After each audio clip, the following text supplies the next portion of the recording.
Good afternoon, everybody. My name is Cirrus. I'm a cybersecurity consultant at Samera.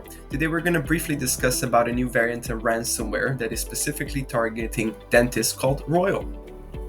This variant of ransomware has been spotted in America in September 2022 and has currently demanded over $2 million in ransoms.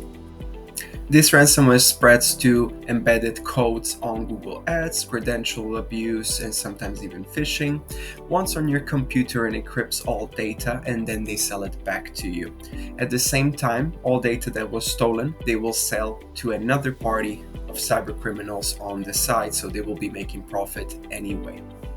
In some cases, even after the ransom is paid, most people do not get their data back.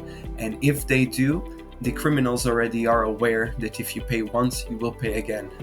The solution for this is good prevention, so a good cybersecurity program needs to be in place with protocols prior to the actual attack.